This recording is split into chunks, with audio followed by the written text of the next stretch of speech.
Oke, kita mulai baca teks aslinya ya, Kidung Agung 2 ayat yang keempat. Coba kita baca bahasa Yunaninya ya. Esega gete me es oikon tu oinu tasate ep ene agapen. Ya, coba baca sama-sama. Esa gagete me es oikon tu oino rasate ep eme agapen. Artinya bawalah ya esegagete, bawalah aku ke rumah apa? Ke rumah anggurmu. Gitu ya. Bring me into the house of wine. Oikontu oinu, ya. Artinya rumah anggur. Esagete, pimpinlah aku atau bawalah aku ke dalam rumah anggur. Tasate ep eme agapen. Ya. Order me. Oke, atau set love before me. Ya, order me before love gitu ya, atau set love before me. Artinya arrange ya, aturlah aku ke dalam kasihmu di hadapanku gitu ya,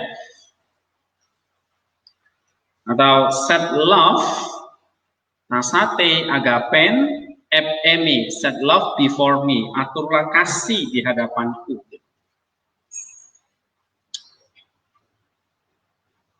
Nah sekarang kok kita baca yang itu tadi yang Septuaginta ya.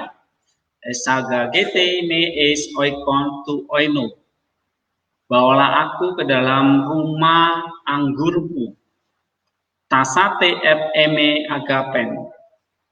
Set love before me. Ya, yeah. Order love before me. Gitu. LAI menerjemahkannya, pancinya di atasku adalah cinta. Kenapa panci? Karena nanti kita lihat ini dari terjemahan Ibraninya ya. Coba kita baca yang Ibraninya sekarang. Haviani, ya kan? Artinya dari kata buff ya, atau di sini hipael, to bring in, ya. Bukan hipanya, hifil ya, perfect third person maskulin singular.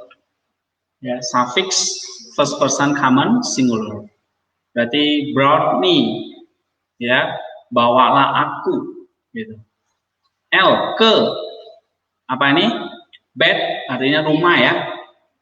Ha ya yin, ke rumah anggur, atau di sini ke rumah pesta kalau LAI menerjemahkannya ya. Bawalah aku ke rumah pesta, ke rumah anggur. Terus ini apa? Fedilon ya, panji ya, atau banner. Allah upon ya, di atasku. Kataku di situ ya, karena ada suffix first person common singular ya. Jadi panjinya di atasku, atau his banner over me, ya kan? Ahavat, ya, artinya cinta atau kasih. Jadi panjinya di atasku itu adalah kasih atau cinta. Oke, sekarang kita lihat terjemahan literalnya. Kalau Ibrani, kalau dari Ibrani berarti diterjemahkan apa ini? Haviani, bawalah aku. Ya. El bat hayani, ke rumah anggur, ya kan? Lalu pergi ke lo dan panjinya, sorry ya, suffix ini dia. Dan panjinya Allah di atasku, ahavat adalah kasih, ya, ahavat adalah kasih, panjinya di atasku adalah kasih. Nah, sedangkan Septuaginta menerjemahkannya, pimpinlah aku atau bawalah aku ke rumah anggur, sama ya kayak Ibrani juga. Lalu di sini kata panji standar atau banner, ya, degel di sini tasate, dijadikan kata perintah di sini. Imperatif berarti apa? Perintah. Aturlah, arrange, ya, order, set, ya, aturlah, appoint bisa juga ya, aturlah, agapen, kasih, emi di hadapanku, ya, emi. Kalau kita lihat terjemahan dari Origen dikatakan bring me, you bring me into the house of wine, ya, dan set in order charity in me. Jadi charity ini maksudnya kasih, ya, aturlah kasih di dalam aku, aturlah kasih yang teratur itu di dalam aku, order charity. Jadi kasih yang memang order, kasih yang teratur, kasih yang, kalau kita ingat pertama, kasih yang teratur itu apa? Kasihlah Allahmu dulu, baru sesamamu seperti dirimu. Nah, ini order charity, kasih yang tepat, yang teratur, yang sesuai, ya. Jadi aturlah kasih itu di dalam aku, kata Origen. Nah, kalau kita lihat Nisa, Gregory Nisa menerjemahkannya gimana? Coba kita lihat di sini ya. Bring me into the house of wine. Ini sama kayak Septuaginta ya. Karena Bapak Gereja pakai Septuaginta, jadi mereka pasti menerjemahkannya dari bahasa Yunani. Bawalah aku ke dalam rumah anggur. Set love in order upon me, ya kan? Biarlah kasih yang teratur itu ada di atasku. Ya kan, ya. Bring me into the house of wine, set love in order upon me. Nah, dari terjemahan ini ada berapa konten dari sintaktik itu? Ada berapa? Nah, 2 ya kan? Yang pertama apa? Bawalah aku ke rumah anggur. Yang kedua, set the love upon me, ya kan? Aturlah kasih itu di atasku atau di dalam aku. FMI itu epimi artinya lebih tepat di atasku, ya, di atas aku. Kayak Nisa menerjemahkan set love in order upon me, di atas aku. Ya, kalau Origen in me, di dalam aku, ya.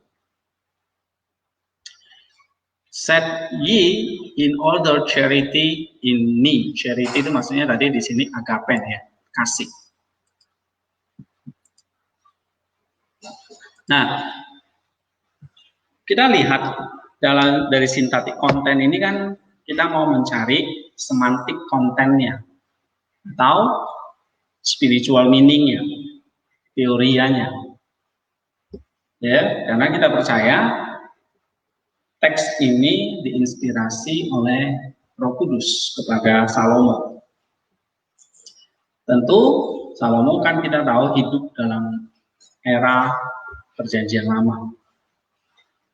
Tapi dia juga salah satu nabi atau penulis kitab suci yang Tuhan titipkan wahyunya kepada dia.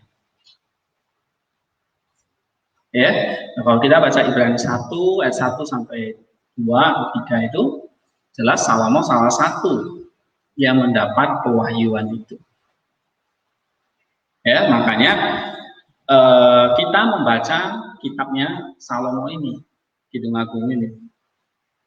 It means that artinya apa yang ditulis Salomo itu ada kaitannya nanti dengan Kristus. Ya, yaitu puncak dari pewahyuan Allah. Dulu firman Allah lewat Salomo misalnya, lewat Daud, lewat Musa. Ya. Nah, pada Perjanjian Baru atau sekarang firman-Nya itu yang menjadi manusia lalu berbicara sama kita. Ya. Tetapi apa yang dicatat oleh Salomo ini ya memberikan atau menambah pengertian kita tentang apa yang terjadi di dalam Perjanjian Baru. Nah, khususnya pasal 2 ayat 4 ini kita mengerti bahwa di situ ada kata the house of wine, rumah anggur. Ya, kalau literalnya rumah anggur. LAI menerjemahkannya rumah pesta, rumah perjamuan. Nah, jelas rumah anggur atau rumah pesta ini apa? Menunjuk kepada apa? Gereja. Ya, artinya gereja yang dipenuhi oleh Roh Kudus. The house of wine, ya, itu adalah gereja yang dipenuhi oleh Roh Kudus. Coba kita lihat dalam Efesus 5 ayat 18 sampai 21 ya. Coba bacakan satu orang yang keras suaranya. Efesus 5 18 sampai 21.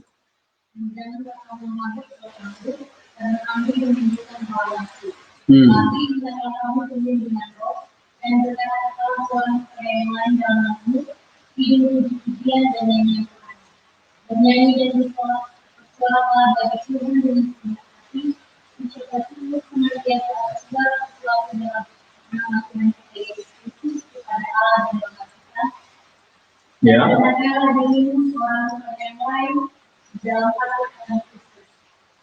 Iya. Ayat 18 kita bacakan. Kamu jangan mabuk oleh anggur. Anggur di sini menimbulkan hawa nafsu. Tapi kamu penuh dengan roh. Kamu ini siapa?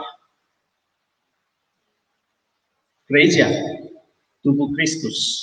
Ya, penuh dengan roh. Gitu. Nah, nanti kita lihat Origen mengatakan anggur satu sisi bisa negatif, makna yang negatif, ya, sama seperti Efesus 5:18 ini. Tapi kita lihat juga anggur ini juga bisa bermakna yang positif, yaitu dipenuhi oleh anggur, artinya dipenuhi oleh Roh Kudus, ya. Sebab anggur itu dalam Yohanes pasal 5 itu juga di Yohanes 15 itu juga dikatakan adalah Kristus. Ya, nanti kita baca Origen.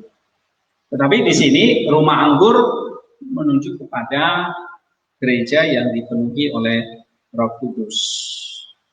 Nah, sehingga kembali ke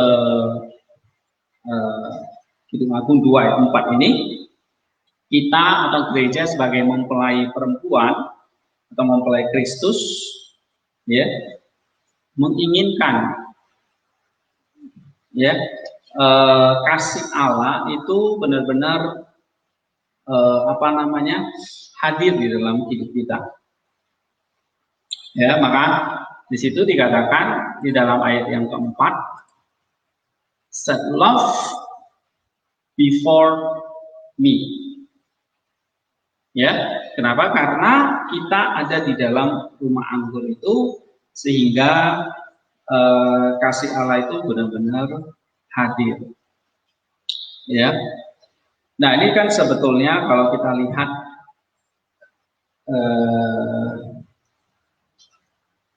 kasih Allah, ya, pertama memang dalam wujud bayang. Misalnya di dalam tabernakel, ya, dalam tabernakel ada kehadiran Allah, tetapi umat tidak bisa melihatnya secara langsung, overshadow, hanya bayangan. Ya, misalnya nanti dalam Keluaran 40 ayat 35, ya, itu akhirnya tabernakel itu digenapi di dalam tabernakel yang hidup. Dalam Yohanes 1 ayat 14, ya, Lukas 1 ayat 35, yaitu di dalam diri Theotokos atau Bunda Maria.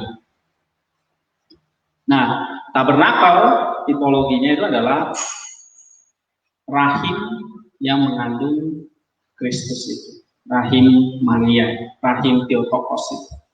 Ya, coba kita baca Lukas 1:35. Lukas 1 ayat 35. Di situ malaikat Gabriel berkata kepada Maria, Roh Kudus akan turun atasmu dan kuasa Allah yang Maha Tinggi akan menaungi engkau. Sebab itu anak yang akan kau lahirkan itu akan disebut kudus, anak Allah. Oleh sebab itu dikatakan love other upon me. Ini satu tipologi bahwa kasih itu sendiri nanti akan masuk ke dalam diri Maria. Ya, set love upon me. Artinya kasih itu sendiri, Allah adalah kasih itu nanti akan masuk ke dalam rahim Maria. Ya, jadi bisa dikatakan dalam Kidung Agung 2 ayat 4, ya, itu satu nubuatan bahwa memang nanti kasih itu akan hadir di dalam Maria itu. Ya, kuasa Allah yang Maha Tinggi akan menaungi engkau, sebab itu anak yang kau lahirkan itu akan disebut kudus, anak Allah. Jadi tabernakel yang selama ini hanya tipologi, ya, gambaran saja, bayangan saja, akhirnya menjadi wujud nyata di dalam Kristus, ya, melalui kelahiran Kristus. Oke, jadi kasih akhirnya tergenapi di dalam Kristus. Nah, baru di situ kita ada di dalam rumah anggur, the house of the wine, ada di dalam rumah anggur. Nah, artinya kamu ada di dalam Kristus. Sebab di sini Kristus adalah pokok anggur itu. Coba kita baca dalam Yohanes 15. Ya. Kamu bisa buka Yohanes 15 ayat 1 sampai 8. Di situ kita ada di dalam rumah anggur itu. Berarti kita menjadi bagian dari pokok anggur itu. Nah, sebab anggur itu telah datang dalam wujud kelahiran firman jadi manusia. Tabernakel menjadi nyata. Ya. Nah, kita lihat apa kata Origen di sini.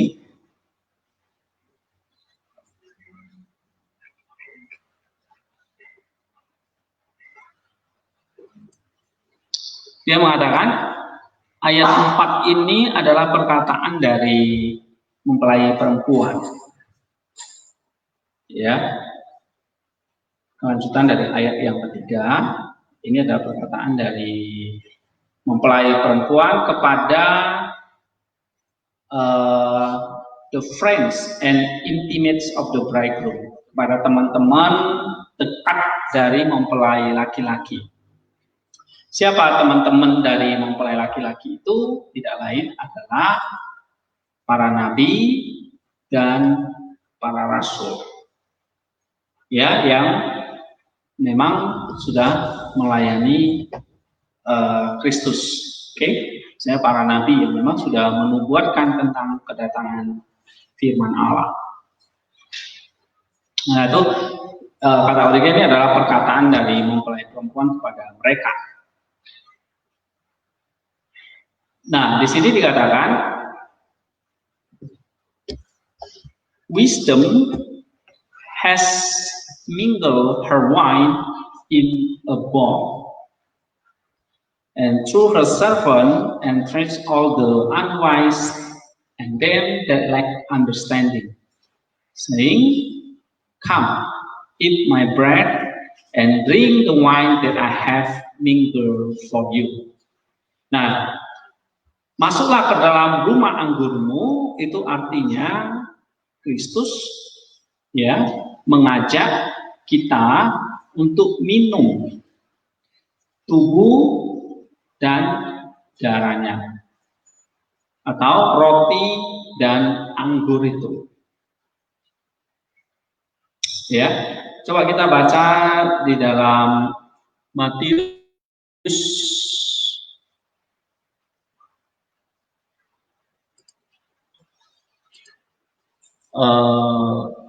Mazmur ya, Amsal 9 ayat 1 sampai 5.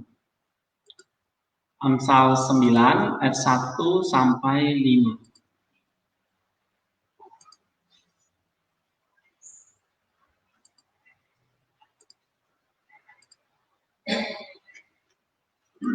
Coba bacakan. Amsal 9 ya. Ayat 1 sampai 5. Hikmat telah mendirikan rumahnya, menegakkan ketujuh tiangnya, memotong ternak sembelihannya, mencampur anggurnya, dan menyediakan hidangannya. Pelayan-pelayan perempuan telah disuruhnya berseru-seru di atas tempat-tempat yang tinggi di kota. Siapa yang tak berpengalaman, singgahlah kemari, dan kepada yang tidak berakal budi katanya, marilah, makanlah rotiku, dan minumlah anggur yang telah kucampur. Jadi datanglah ke rumah anggurku, artinya makanlah rotiku, minumlah anggur yang aku campur.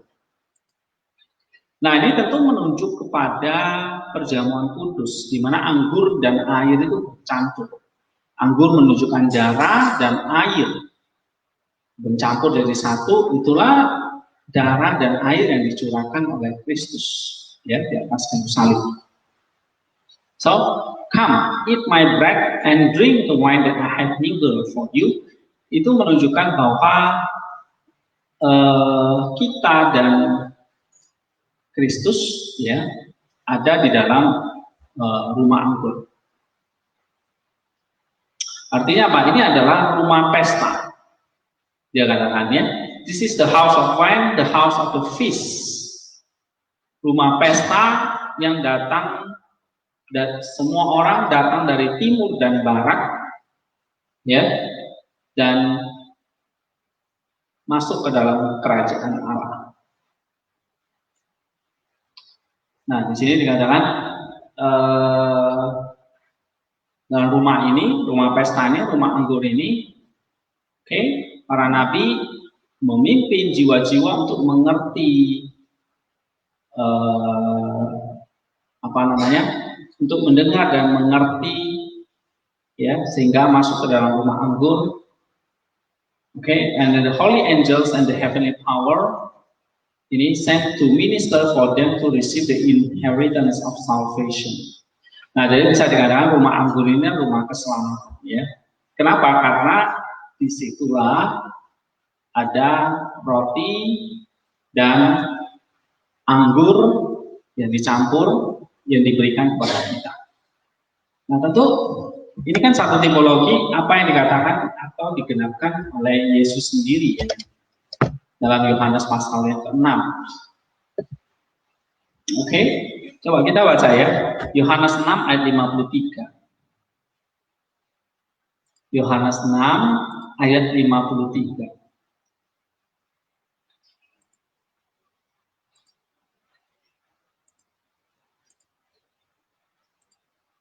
Di situ dikatakan, maka Yesus kepada mereka,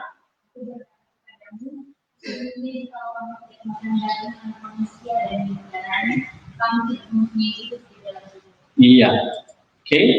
Jadi itulah kita mewarisi keselamatan itu karena kita makan daging dan darah Kristus. Ya. Nah, anggur ini dikatakan terbuat dari buah anggur. Nah, buah anggur ini berasal dari mana? Dari pokok anggur, di mana sang bapa adalah pemiliknya. Dan anak itu adalah pokok anggur itu sendiri. Jadi pokok anggur itu menghasilkan buah anggur. Buah anggur itulah yang akhirnya diolah menjadi anggur. Dan itu yang diberi makan kepada kita. Sehingga kita menghasilkan buah. Yaitu keselamatan, buah-buah keselamatan. Ya. Nah, dikatakan di sini tidak ada seorang pun yang membawa buah dari anggur selain dia yang menempel kepada firman itu. Maksudnya anak itu. Di dalam wisdom, kebenaran, justice, dan peace, semua kebaikan-kebaikan yang lain itu kita hasilkan kalau kita menempel pada pokok anggur. Ya. Oke, lalu di sini dikatakan lagi anggur ini adalah satu kita menikmati pengajaran hikmat dan misteri pengetahuan yang manis seperti perjamuan anggur itu. Ya, jadi di sini anggur bisa satu tipologi dari apa? Tadi anggur itu adalah karya dari pokok anggur itu, karya dari Kristus, yaitu tubuh dan darahnya, ya, yang kita makan dan kita minum, sehingga mendatangkan satu keselamatan bagi kita. Lalu Origen mengatakan anggur yang dicampur di sini, ya, ini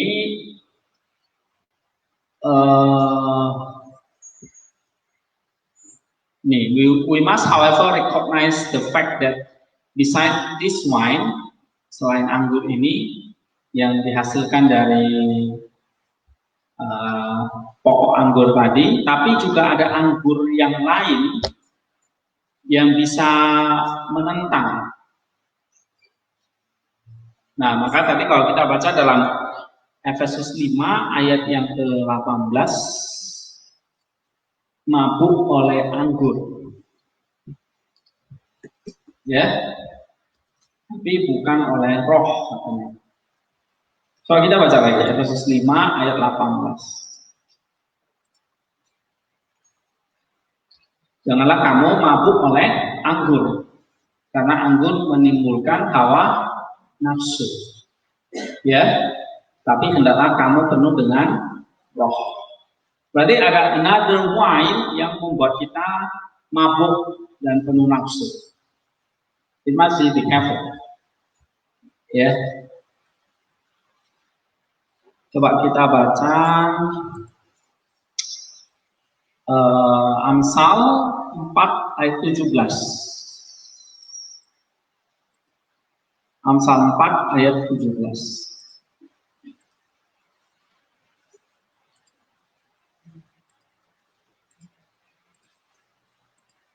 Di situ dikatakan karena mereka makan roti kefasikan dan minum anggur kelaliman.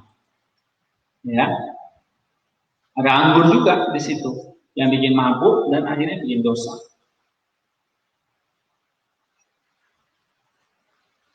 Ya, makanya di mana ada kebenaran, ada kebaikan, situ juga ada kejahatan.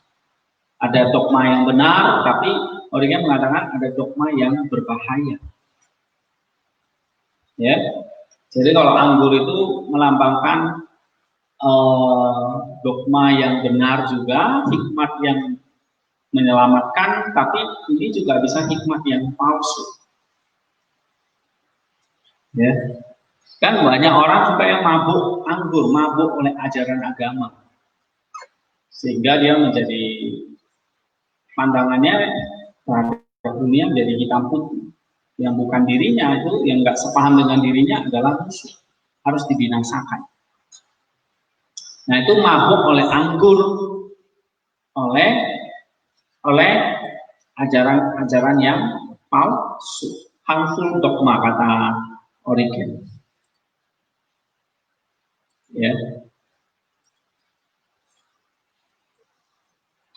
ini anggur-anggur yang sisi lain yang berbahaya.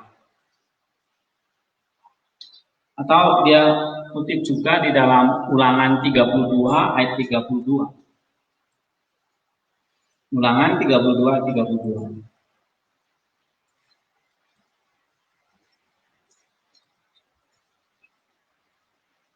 Sesungguhnya pohon anggur mereka berasal dari pohon anggur Sodom, ya, dan kebun-kebun Gomora. Buah anggur mereka adalah buah anggur yang beracun, pahit gugus-gugusannya.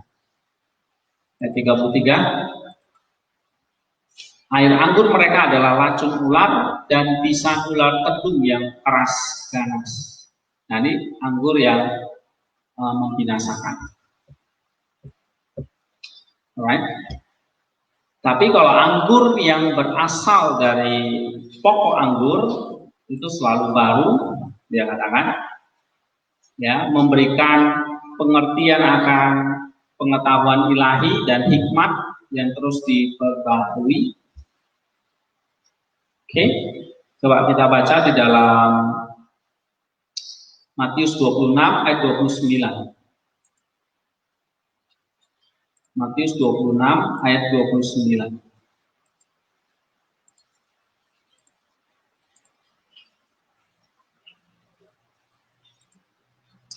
Situ dikatakan, tetapi aku berkata kepadamu, mulai dari sekarang aku tidak akan lagi minum hasil pokok anggur ini sampai pada hari aku meminumnya, yaitu yang baru bersama-sama dengan kamu dalam kerajaan Bapakku. Ya, nah ini artinya apa? The understanding of secrets and the revelations of mystery, ya, pengertian akan rahasia dan pewahyuan misteri melalui hikmat Allah itu akan terus diperbaharui, tidak hanya kepada manusia tetapi juga kepada malaikat dan semua kuasa-kuasa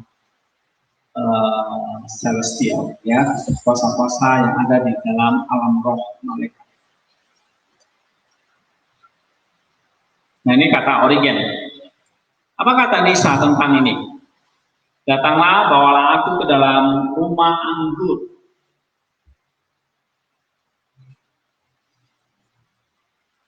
Oke. Nah dia katakan di sini apa?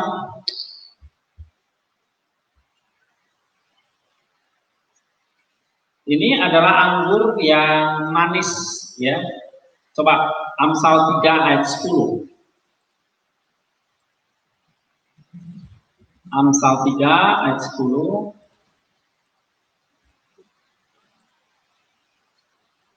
Maka lumbu-lumbumu akan diisi penuh sampai melimpah-limpah, dan bejana pemerahanmu akan meluap dengan air buah anggurnya. Ya.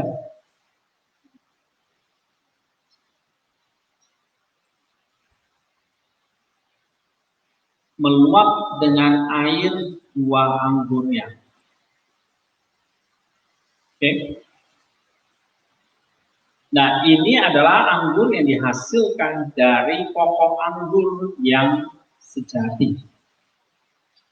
Siapa? Yaitu kalau kita baca dalam Yohanes 15, dia adalah Kristus. Sehingga manis. Ada bisa.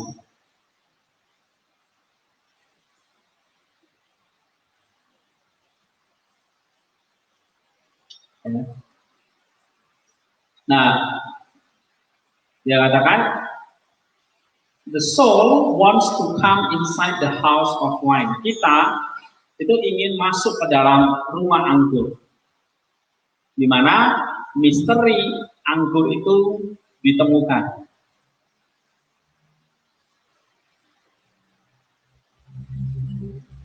Oke. Nah, kemudian dia akan leap forward gitu ya, mencari sesuatu di dalam rumah anggur itu, yaitu kasih. Nah, dia berpindah kepada ini, set love before me, subject to love, takluk atau menaklukkan diri kepada kasih.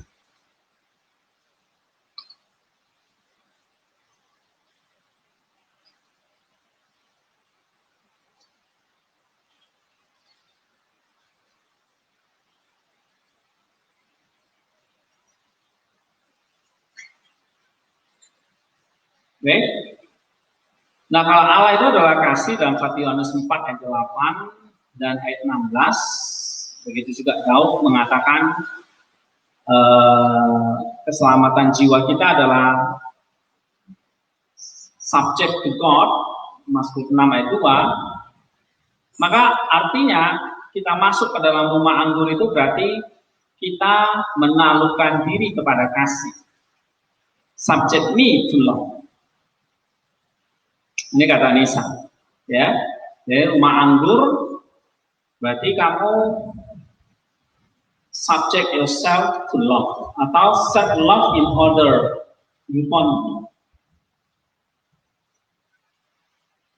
Ini ya.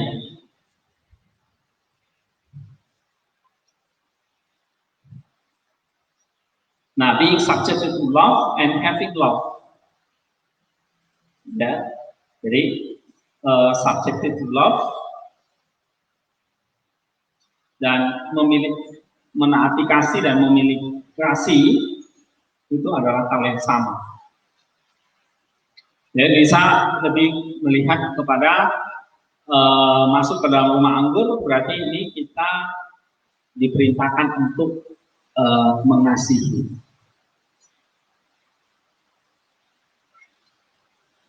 Ya. Tapi kasih yang harus dikerjakan itu adalah kasih yang in order and decently. Kasih yang in order and decently. 1 Korintus 14 ayat 40. Coba kita. 1 Korintus 14 ayat 40. Tapi segala sesuatu harus berlangsung dengan sopan dan teratur, decently and order, termasuk kasih di sini. Ya. Nah, kalau kasih yang tidak teratur itu nanti seperti contohnya Kain. Oke. Kain have to offer his sacrifice to God from the first fruits. Tapi ternyata harusnya dia mempersembahkan yang terbaik, buah yang pertama itu. Tapi ternyata Kain tidak melakukan itu. Nah, itu tidak in order. Itu bukan kasih yang diinginkan oleh Allah. Jadi kita harus ini ya, aware of the altar of love. kasih yang teratur yang Tuhan perintahkan. Apa itu? Ini, ya, yaitu love for God, baru pada orang yang how it is right for God to be loved on the one hand, mengasihi Allah, and it is right for neighbor, wife, and enemy to be loved on the other. Tapi kita juga harus mengasihi apa? Tetangga kita, keluarga kita, dan bahkan musuh kita. Jadi kita nggak bisa mengatakan saya hanya mengasihi orang tertentu, ya. Sementara enemy tidak. Nah itu tidak di dalam order.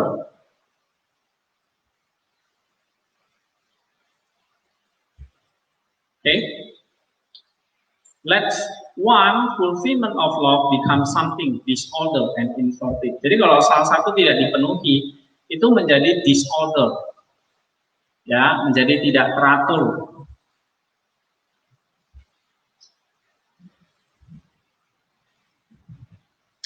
Coba baca lagi nih. For one,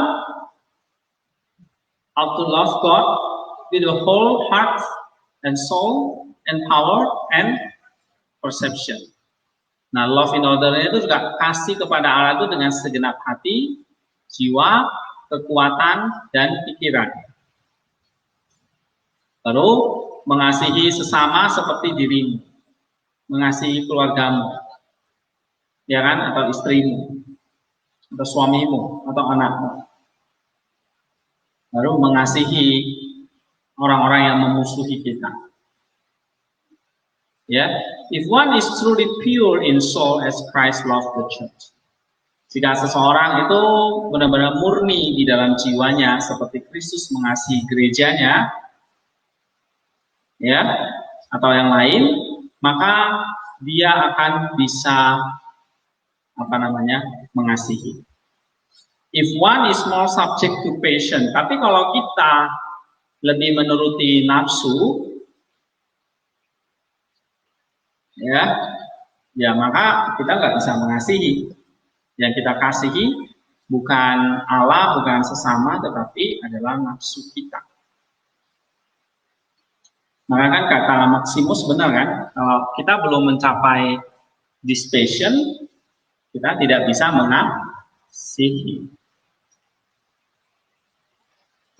Ya, jadi kasih itu ya memang benar-benar kayak Kristus ya, mengosongkan dirinya, baru dia bisa mengasihi. Jadi kalau Allah itu adalah kasih, lalu dia tidak pernah berinkarnasi, itu Allah yang ngomong kosong. Ya kan? Karena kasih itu menuntut apa?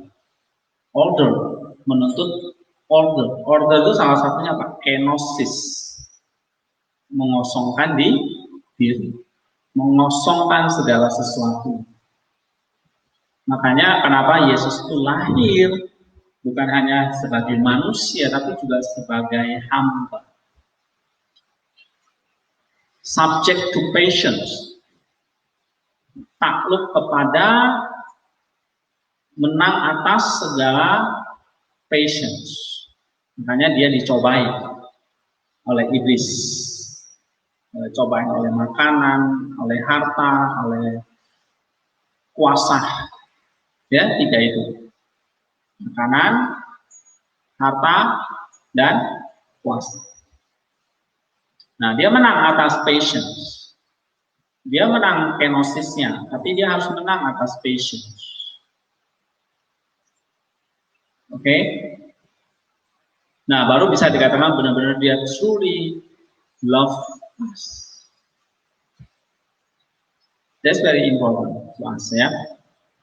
Jadi kalau kita ini diperintahkan Tuhan untuk loving God, loving one's neighbor, mengasihi tetangga kita, as like yourself, seperti as yourself, ya, seperti dirimu, mengasihi sesama seperti mengasihi dirimu, dan juga bahkan mengasihi musuh.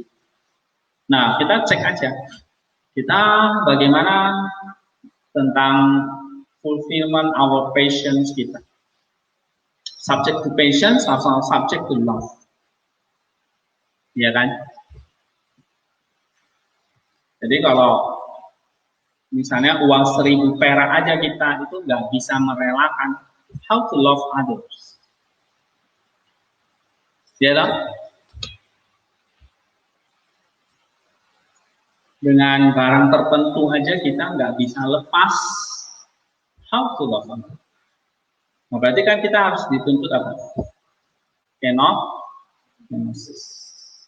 Mengosongkan. Ya.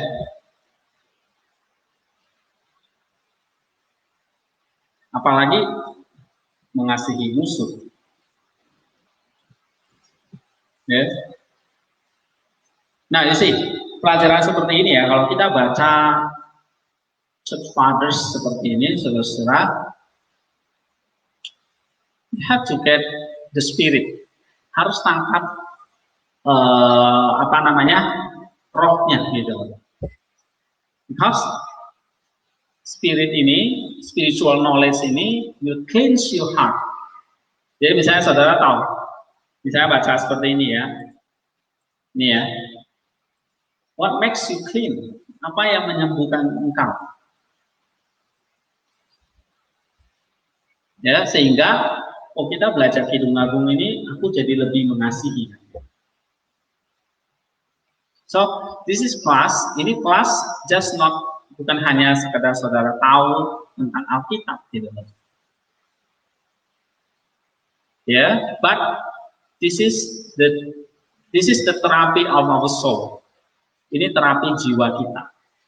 You read Fathers, kamu baca Bapak Gereja, kamu baca kitab suci, apalagi, ya ini kan kamu baca ini kan dia tulis berdasarkan Kidung Agung, ya kan? Berarti kamu baca Kidung Agung, kamu baca Bapak Gereja itu sama sebetulnya. Spiritnya sama. Tapi harus our renew ourselves, makin kita more subject to patience atau subject to love. Ya. Yeah.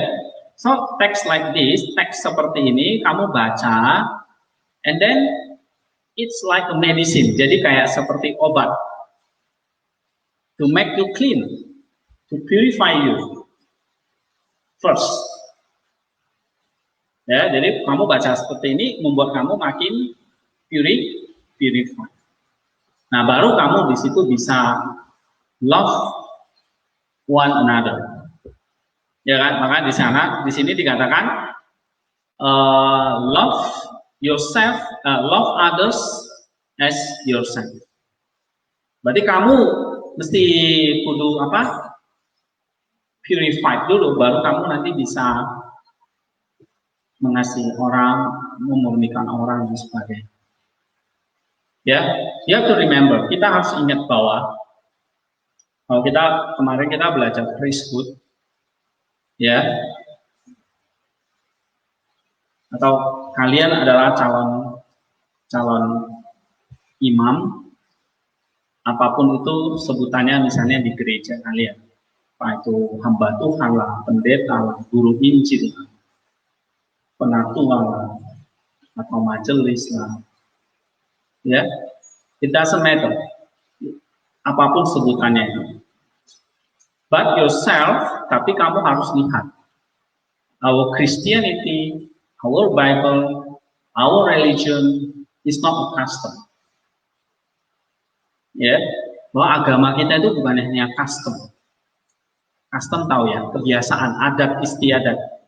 Ya kamu lahir dari keluarga Kristen ya ke gereja kan, ya pasti baca Alkitab lah, masa baca Al-Quran.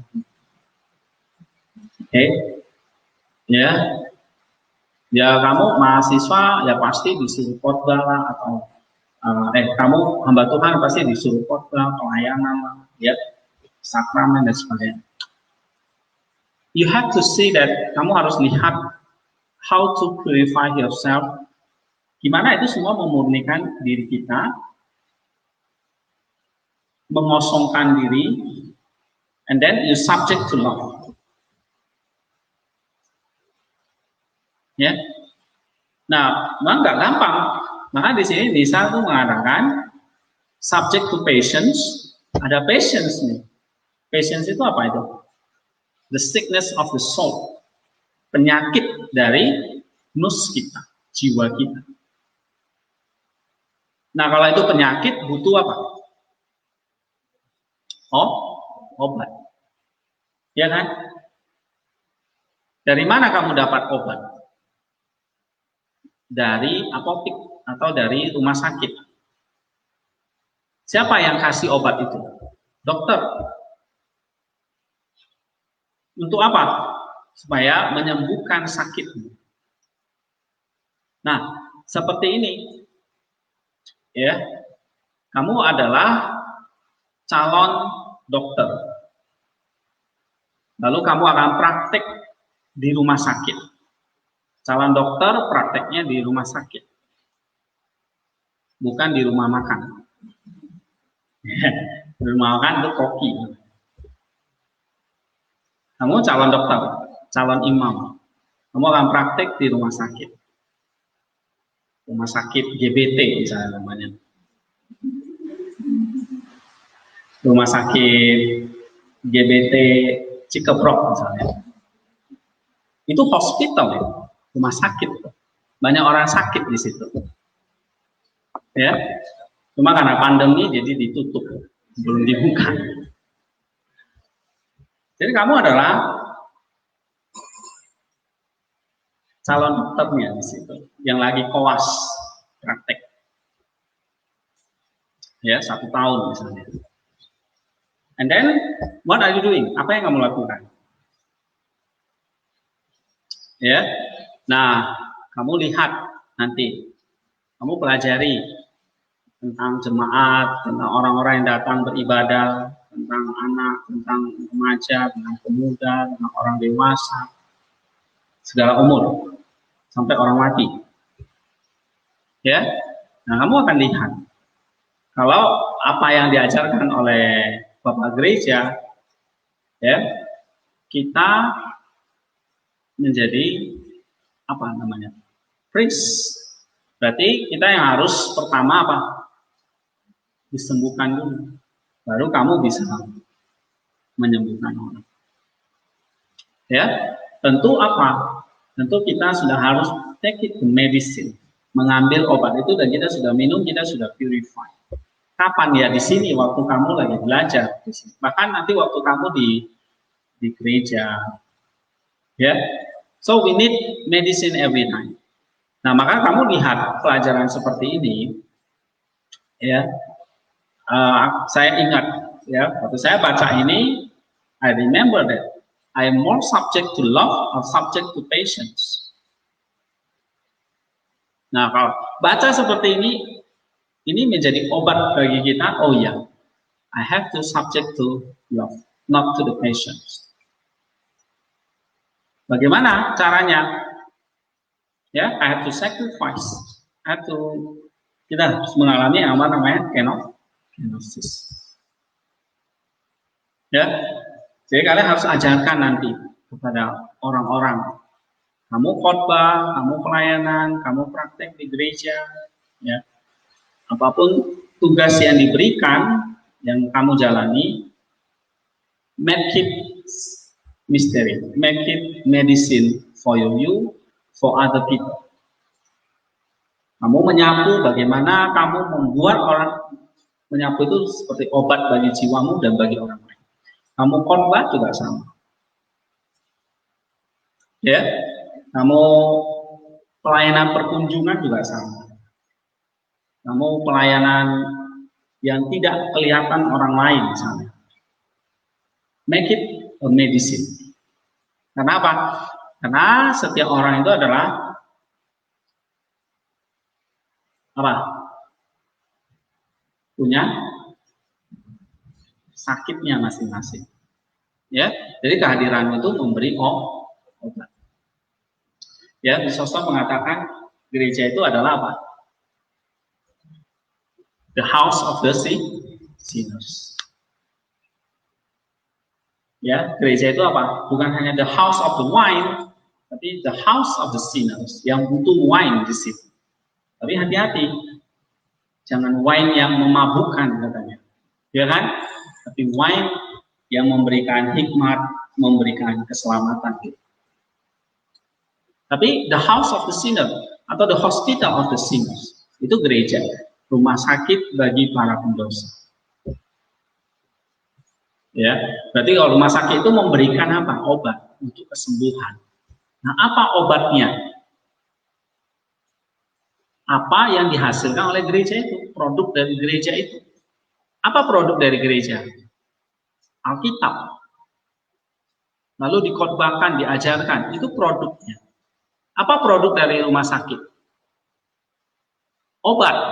Ngapain obat? Disuntikkan kepada pasien, ya kan?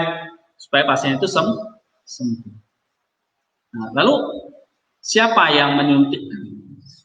Dokter, perawat, penjaga rumah sakit. Nah, kita, ya kan? Gitu. Nah, kalau kalian sakit, dokternya sakit, gimana bisa mengobati orang kalau kita sendiri sakit? Nah, ya kan? Jangan Leti, kamu tahu nggak sakitmu apa? Nah, jangan kamu sakit apa? Patologinya apa? Diperiksa nih, scan. Sakit kepala, berarti kamu cari obat sakit kepala. Ya. Yeah. So what I want to say, yang ingin saya katakan adalah, you see that apa yang dihasilkan oleh gereja, kitab suci, lalu kita pelajari hari ini, itu adalah the medicine, obat untuk kesembuhan kita dulu. Oke, you learn it, kamu belajar. Oh, kayak dokter lah, kamu belajar mendiagnosa penyakit orang. Ya, lalu kamu mengeluarkan resep obat supaya orang itu membelinya di apotek lalu minum. Like this, kamu khotbah, kamu kayak memberi resep. Ya, kamu kehadiranmu di tengah-tengah orang lain itu like dokter. Kamu memberi kesembuhan. Dan pada akhirnya ketika orang itu sembuh dari penyakit patosnya, passionnya, maka baru dia bisa, di sini dikatakan God, loving God, mengasihi Allah. Baru di sini loving neighbors, loving wife, loving enemy bahkan. Tapi kalau enggak, apa yang terjadi? Ini subject to patience. You see?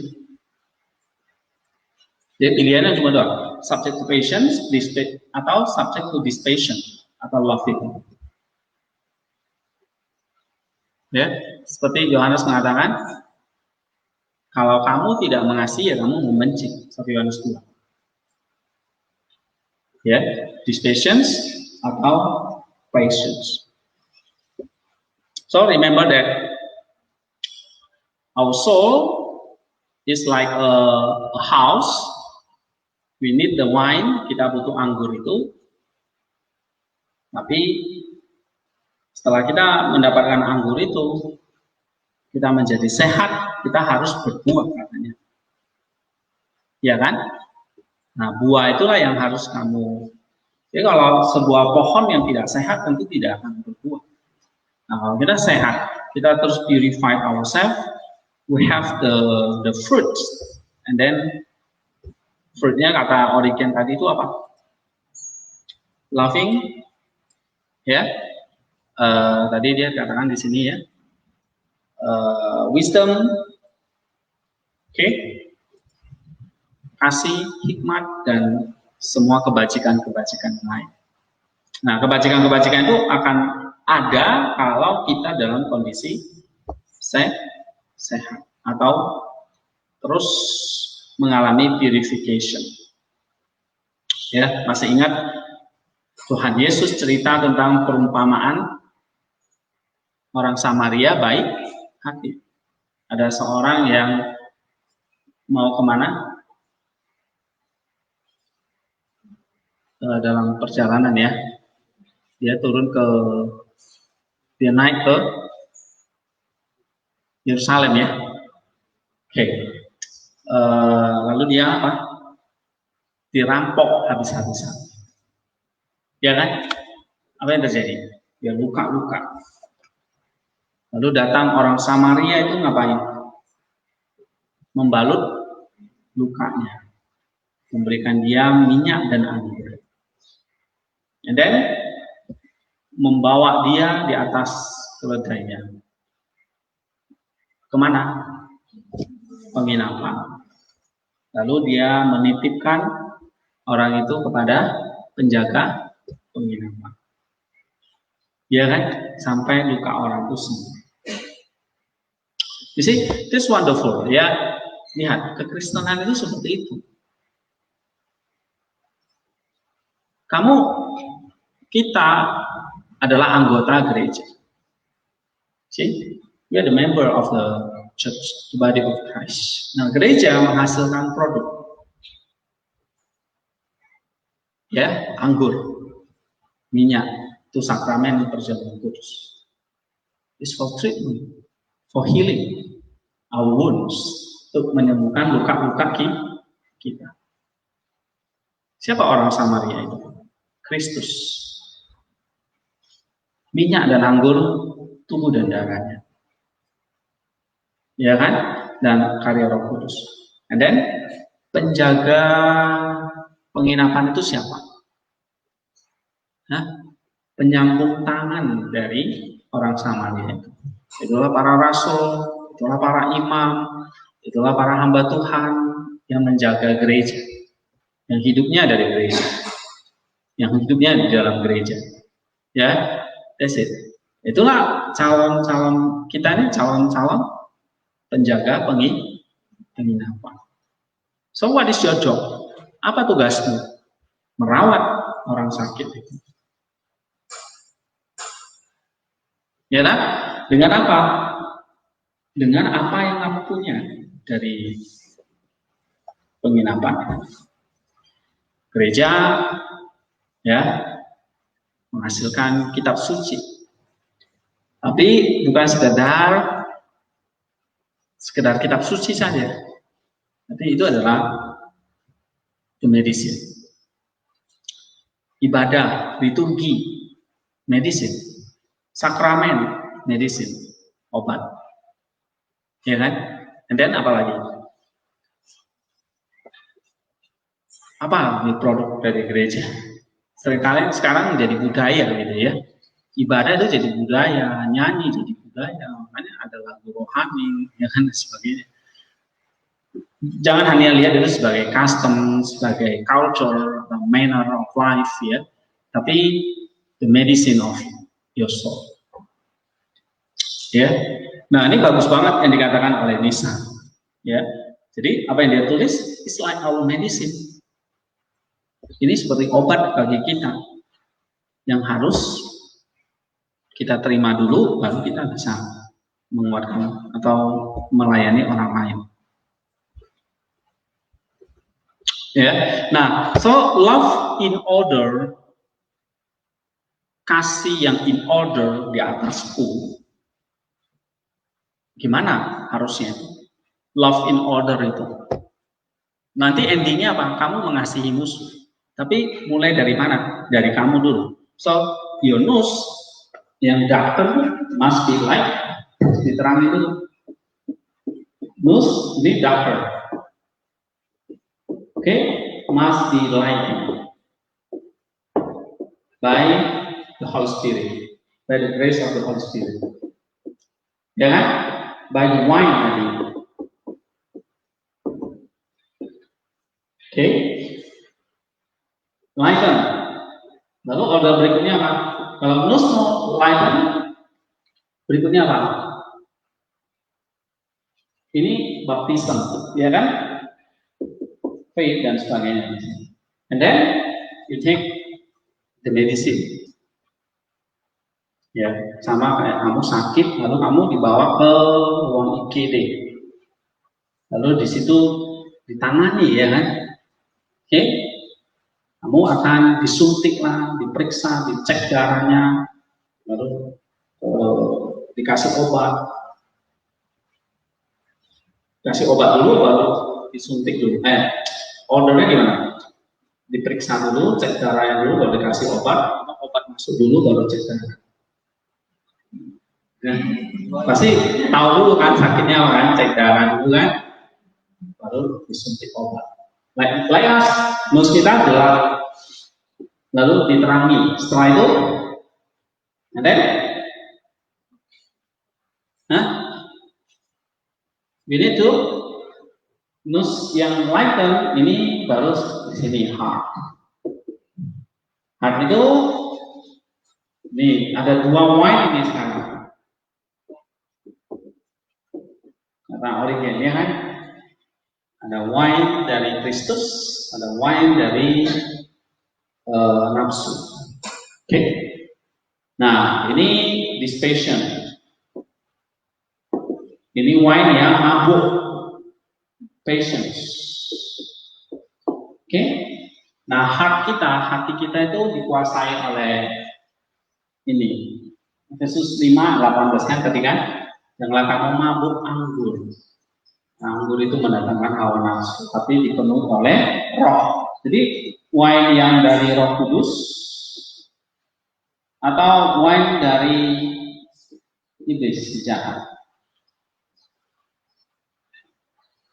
Nah, ini kita harus menangkan yang ini sekarang. You have to win your heart. Menangkan. Oke? Nah, setelah ini menang, then apa yang terjadi? Your heart will sign your body. Okay? Your senses.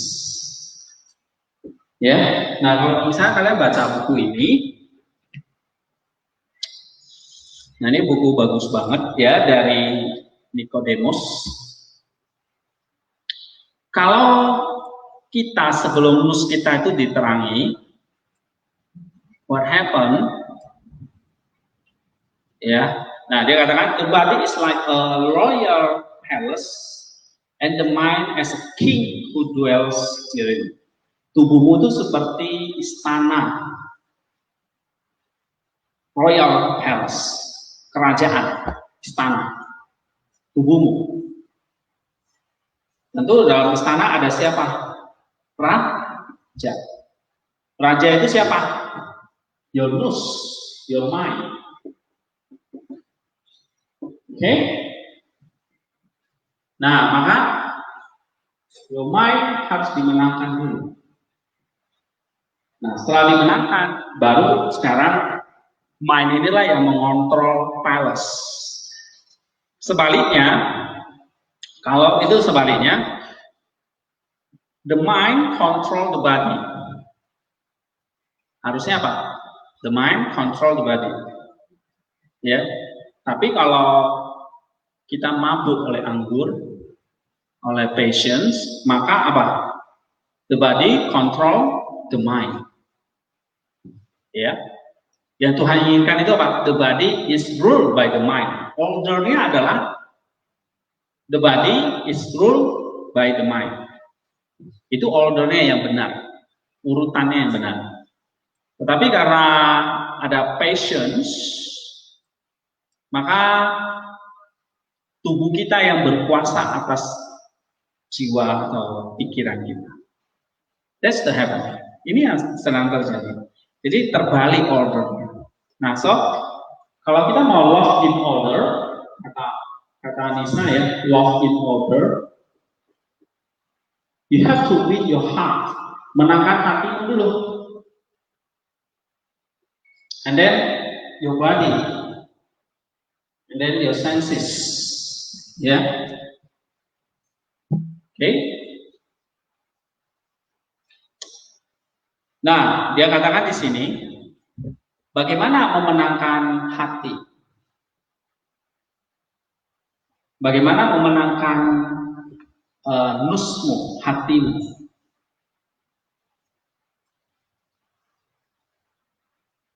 Okay, now you have to practical, melatih diri, ya.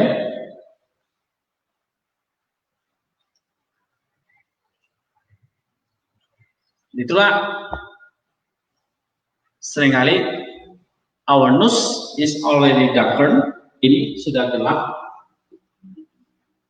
so we need the medicine. Ya, jadi bagaimana kita memenangkan nose heart?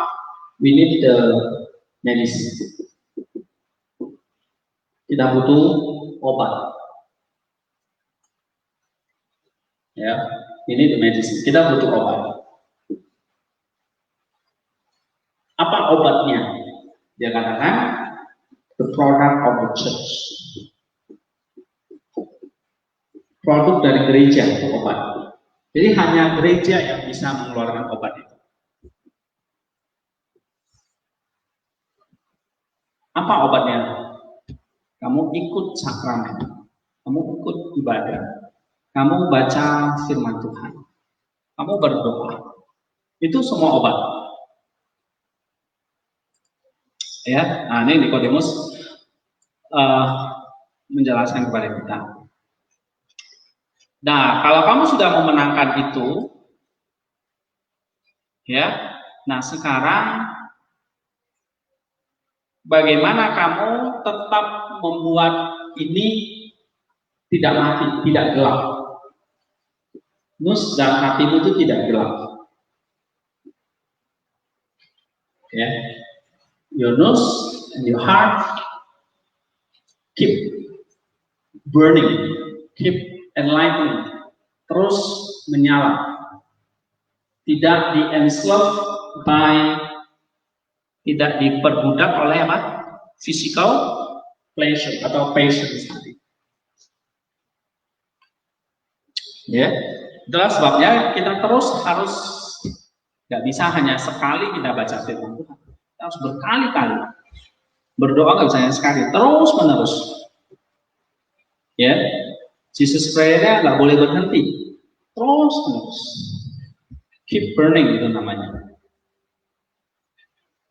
Supaya apa? Supaya nose dan heart itu tidak redup lagi. Ya. And then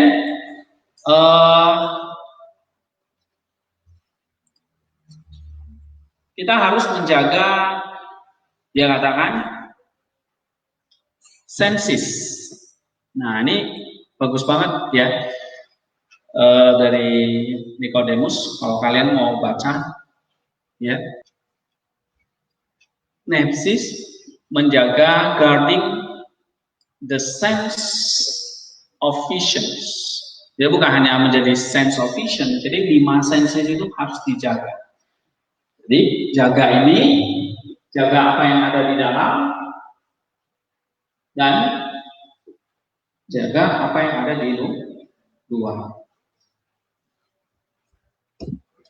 Guarding the sense of vision, the sense of smelling, the sense of touching, the sense of hearing, 5 indera itu. Ya, apa saja? Penglihatan, pendengaran, penciuman, sentuhan, dan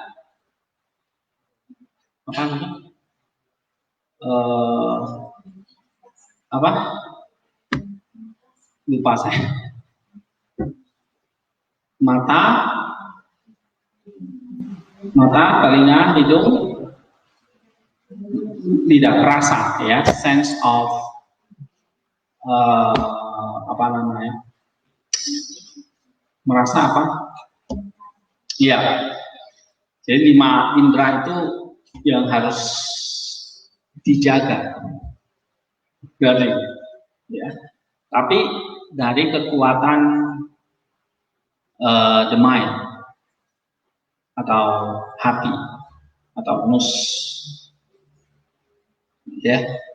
Karena dia yang menjadi raja. Raja itu juga tinggal di dalam istana. Nah, istana itu juga harus dijaga selain rajanya. That's it. Ya, itu love in order salah satunya. Ya, jadi kita kalau mau mengasihi, mulai set love in order dari nus kita. Oke, kamu misalnya hari ini minum apa? For your soul, for your nus, for your heart. Kamu minum wine di sini apa? Atau wine ini yang kamu minum? Nah, kita harus pilih wine mana yang kita mau minum. Patience or dispatience. Ya. Kamu baca Alkitab, take it as a medicine. You pray, take it as medicine. Semua itu adalah obat, karena itu adalah produk yang dikreasi. Ya, kita harus ngerti. Ya, jadi kita bukan hanya bertingkah laku agamawi, gitu ya. Ya, orang Kristen itu gereja lah, menyanyi lah, baca Alkitab lah, gitu. No, ya, more than that, lebih dari itu. This is medicine, ya. Itu adalah obat.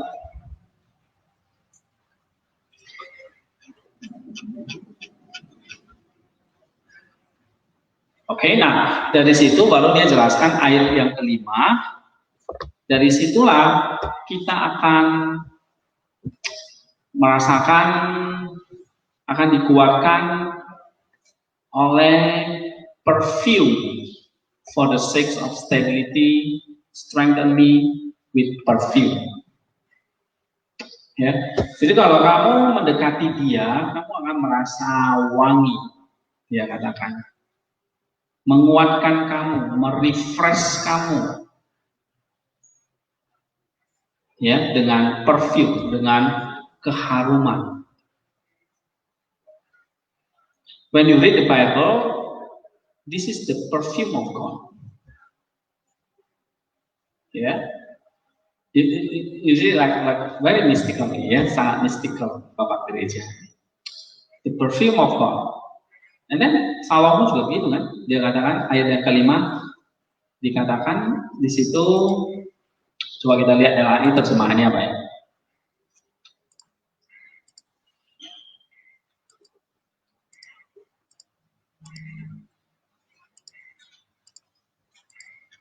Strengthen me with the raisins, refresh me with the apples, for I am sick with love.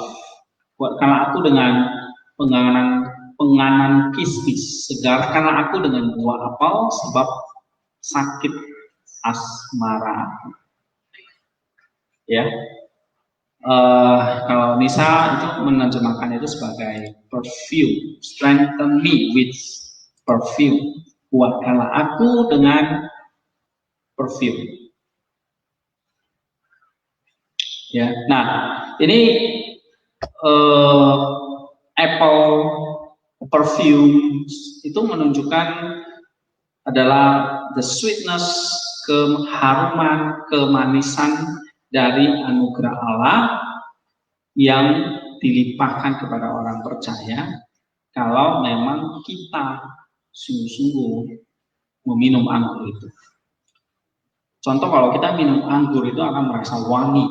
Nah, wanginya itulah anugerah yang menguatkan kita itu. Ya.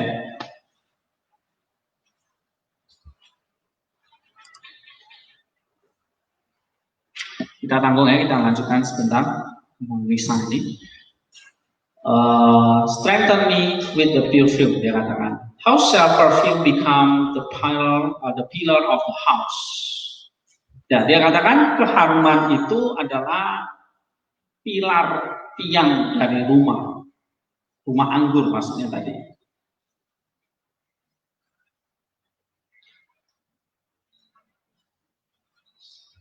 Ya, so itu adalah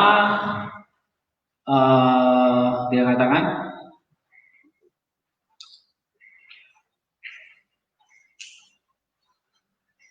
The person who wants to be sustained by perfume seeks to have steadfastness in the virtues he has acquired.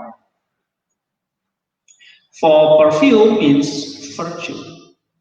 Jadi keharuman itu berarti adalah kebajikan atau perbuatan-perbuatan yang baik, yang harum. Yang harum artinya yang memang menyingkirkan bau dosa itu, smell of sin gitu.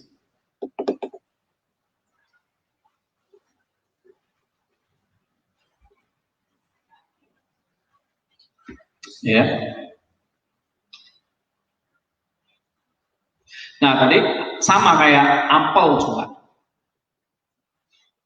Apel itu menandakan adalah buah, the fruit yang berbau harum. Ya, berarti dikatakan apel itu adalah virtue kita, perbuatan baik kita yang berbau harum. Nah, fruit yang bisa dihasilkan itu beauty, perfume, ya. Buah ini adalah buah yang mendatangkan kecantikan, keharuman, kemanisan, nourishment, ya, dan sebagainya. So, a very practical for us that kalau kita sudah masuk ke dalam rumah anggur, maka kita adalah orang-orang yang menghasilkan buah. And then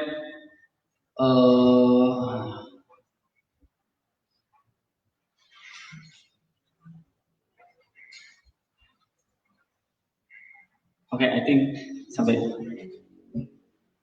di sini ya untuk Nisa. Dia katakan ini terakhir, encompass me with the apples.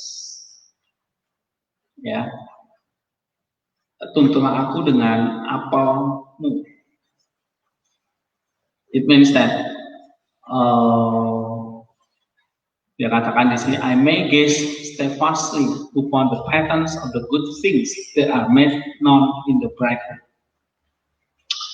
That is where gentleness, where anger is absent, forgiveness of enemies, love for those who do harm, self-control, purity, long-suffering. Nah, ini tadi ya.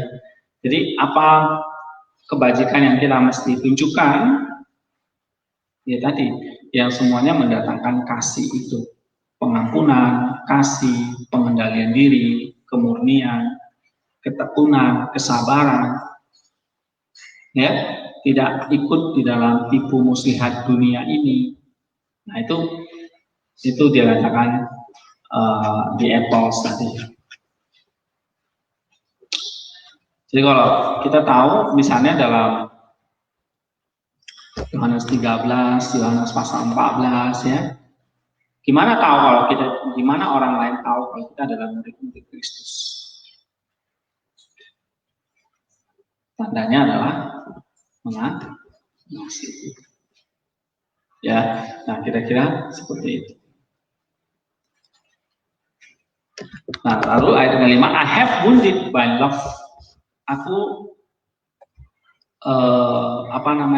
terluka oleh kasih itu. Ya, terluka.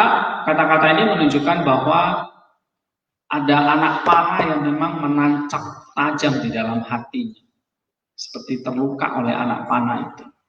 Tapi terluka oleh kasih. Ya, nah ini artinya apa?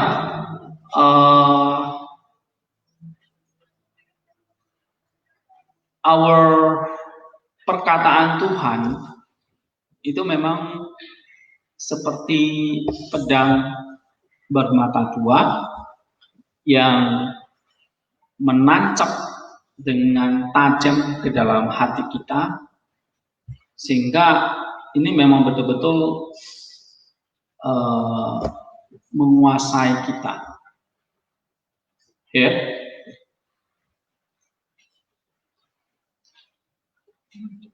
Nah, it means that seperti perkataan Yohanes ya, Yohanes 14:23, Tuhan Yesus mengatakan, I and my Father will come and make our dwelling with him. Aku dan Bapakku akan datang dan tinggal bersama dengan dia. Jadi kayak Bapa dan Yesus akan menyatu ke dalam jiwa kita. See that the soul has been exalted through the divine essence sees in herself, yaitu the sweet arrow of love, by which she is wounded and make boast of such a blow by saying, I have been wounded by love. Ya, jadi ini menunjukkan satu jiwa yang benar-benar exalted, ya, dimuliakan oleh sebab dia melihat the sweet arrow of love, panah kasih itu yang melukai dia. Artinya memang kasih itu memang benar-benar membekas di dalam hati.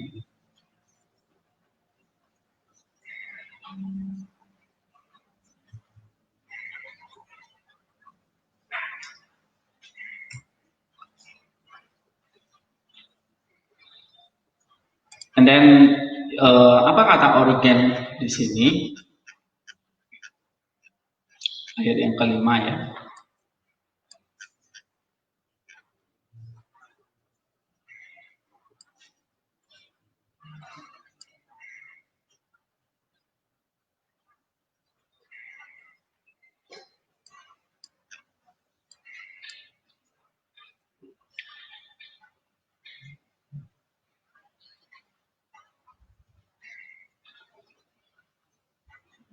Oke, dia sama kayak Nisa ya, menjelaskan bahwa ini berkaitan dengan buah atau tidak berbuah. Either make the tree good, its fruit good, or make the tree evil, its fruit evil. Buah pohonnya baik, buahnya baik. Kalau pohonnya jahat, buahnya jahat. Yeah. Jadi manusia itu disebut atau dilambangkan seperti pohon, bisa menghasilkan buah yang baik atau buah yang jahat.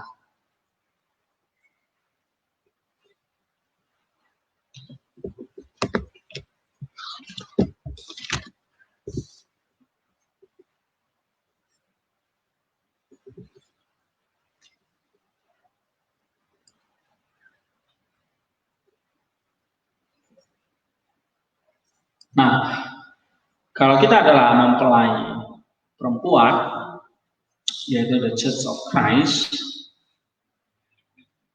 oke, kita bisa strengthen, dikuatkan, di refresh, ya, artinya di sini dikatakan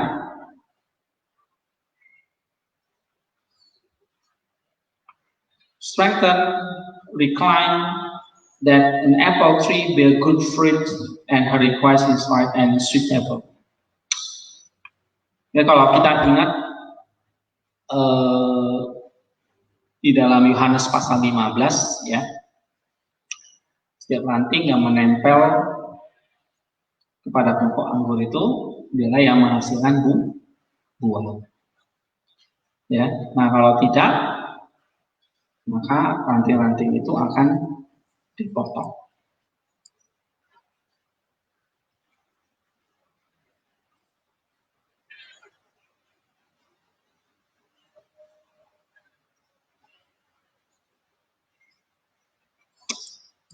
Oke, I think ini juga sama ya.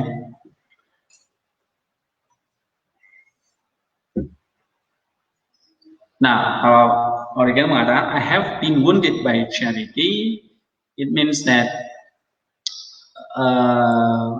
he had made me a chosen dart. Ya, coba kita lihat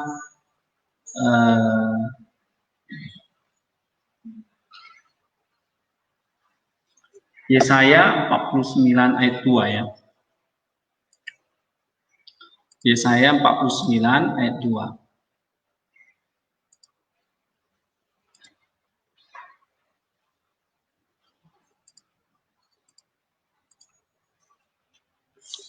Situ dikatakan, ia telah membuat mulutku sebagai pedang yang tajam dan membuat aku berlindung dalam naungan tangannya. Ia telah membuat aku menjadi anak panah yang runcing, ya, dan menyembunyikan aku dalam tabung panahnya. Ini adalah panah. Nah, ini menyebutkan yang melukai, ya. Tapi karena Allah itu adalah kasih, maka itu dilukai oleh kasih. Anak panah, like the word of God, seperti anak panah yang tertancap ke dalam hati, ya, yang masuk ke dalam hati ini, ya, itu wounded, terluka oleh kasih, oleh charity.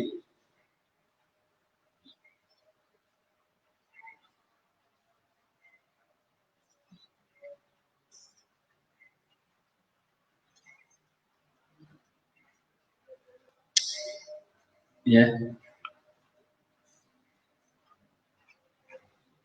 oke.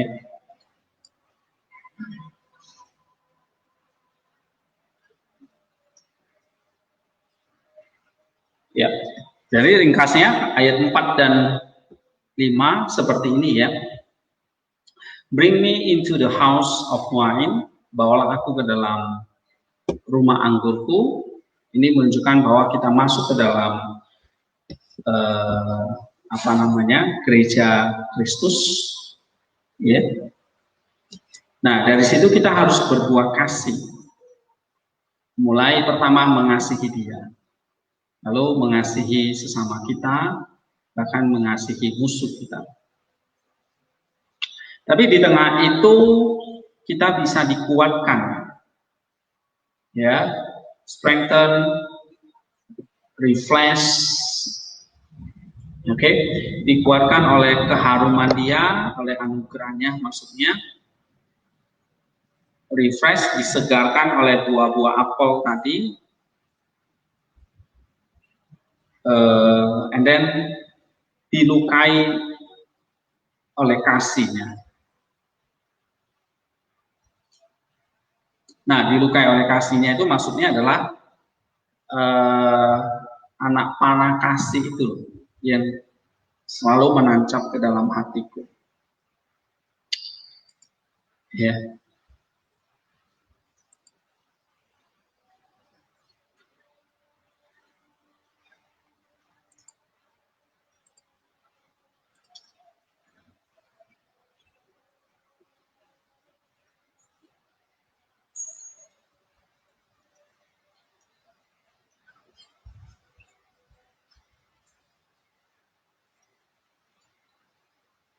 Jadi keharuman buah apel, ya, itu yang menguatkan kita. Nah, kalian lihat misalnya anything related to the grace of God, keharuman itu ya, atau anugerah Allah itu dalam Alkitab digambarkan sesuatu yang resin, yang harum, yang perfume, ya,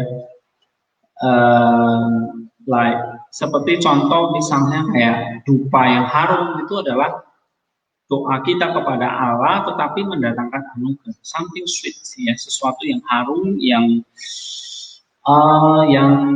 menyegarkan kita. Jadi kalau kita cium sesuatu yang harum, yang segar, itu refresh our soul, like that, seperti itu ya. Anugerah itu menyegarkan kita, ya. Masih ingat Mazmur 23? Ya.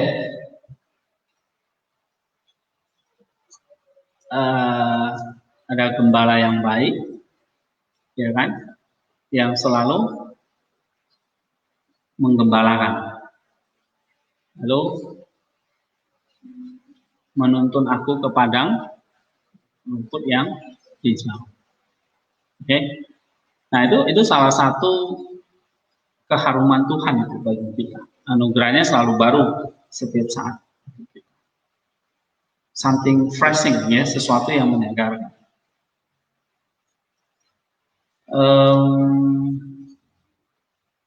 Apalagi misalnya contoh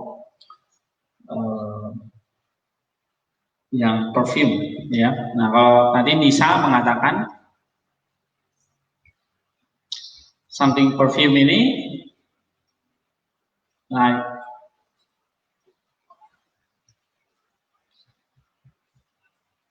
ya.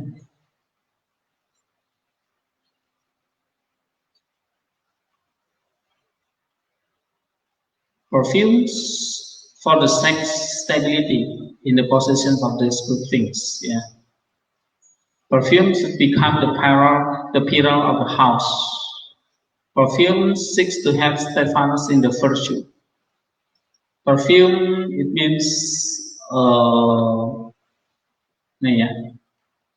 for the perfume means virtue. Okay. Nah, sekarang apple means fruit, buah, ya, beauty, perfume dan sebagainya. This is perfume, this is apple, ya. And then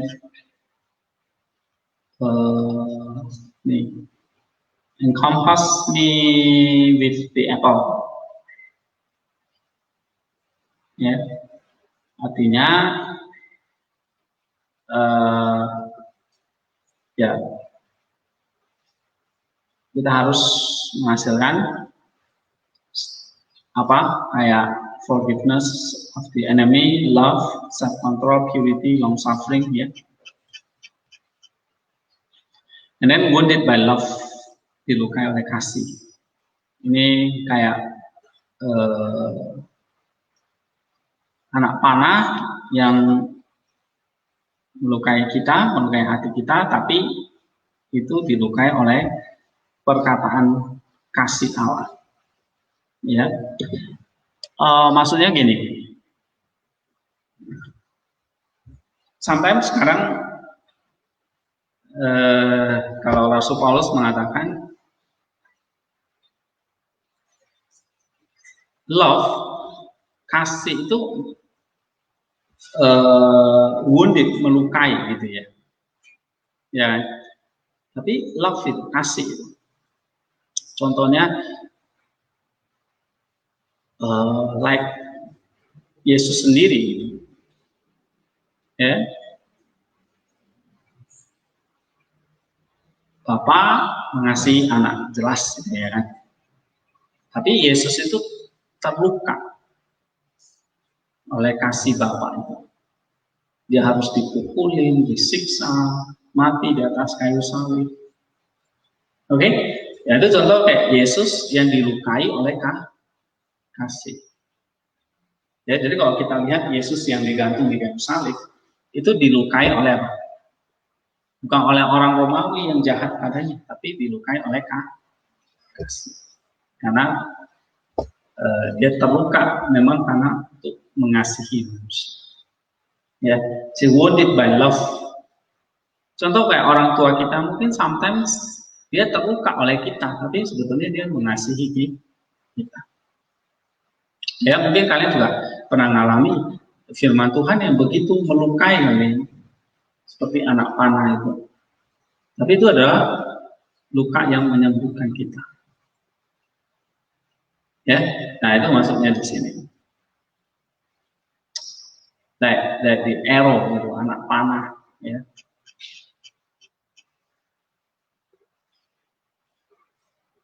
Oke, itu sampai ayat kelima ini.